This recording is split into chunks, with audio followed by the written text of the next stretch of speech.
Hey everyone, Thyworm here with the build guide for the Slormancer. This is my Huntress totem build for patch 0.6.5. This is a build inspired by the Happy Turret Huntress build by Cartography D, which I played 2 big patches ago, and I've been playing that build and evolving it, but most credits go to D. Link to that original build, which is at the moment of writing outdated, is in the description. Also, please subscribe for more ARPG content, I appreciate it.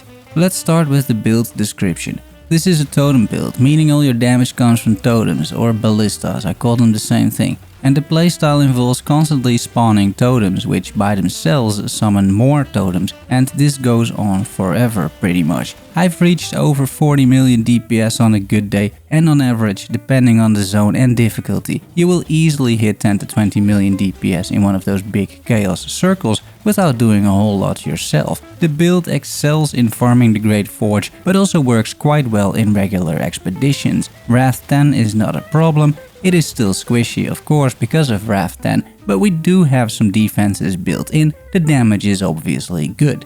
Diving right into it, let's get into the specialization. You are an Architect of Death utilizing the totem. You take Grape Shot for attack speed, Heavy Ballista for increased damage, Totems of Renewal for a lot of extra life, From Bones to Ballista, which summons more ballistas, also when your ballistas kill an enemy, Arrows of Torment for Pierce, Delightful Syndrome, reducing cooldown per Serenity stack, and we have full Serenity stacks always with this build, so that's good, that's a lot of cooldown. Speed, Violence, Momentum gives Pierce, Fork and Rebound, and finally the Leecher for Life Leech. The interesting part about this build is that your other 2 skills don't really matter. I took Arrow Shot, but you don't have to because you won't be using it. You can't use skills yourself or you lose Serenity stacks, which we don't want because that kills our cooldown. And I took Immortal Arrow, which does work and provides a little bit of extra damage, plus a flying arrow around you, which is cool. I spec'd it using Wandering Arrow, making it basically a companion which just seeks out enemies. Independent Arrow for Ancestral Strike chance, which I don't think does anything for me. Skewering Stun for the occasional stun.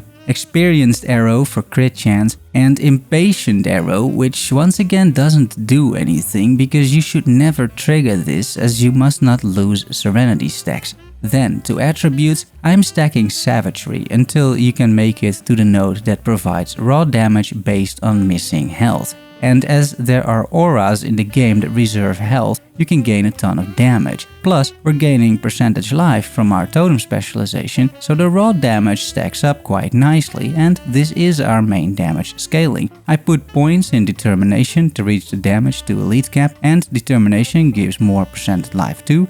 You want Dexterity up to where you unlock the Totemic Dexterity stacks for increased totem effect, which is obviously a good idea.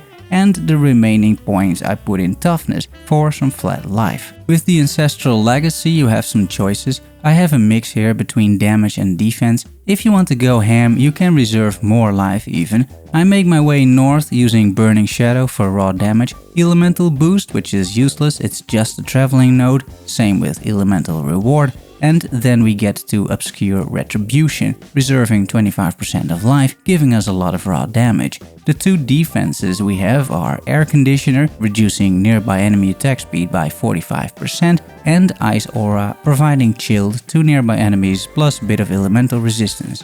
Then your gear. I'm not going too much into individual or unique pieces, but you are looking for max life as your main stat, because the more life you have, the more damage you do. And more life makes you tankier, of course. Raw damage is good, some mana leech of course, some life leech if you can find it. Attack speed works, crit, armor pen and totem effect. Get Turret Syndrome Mastery on all your pieces, and Astorias, because we're using the most powerful Primordial Bow.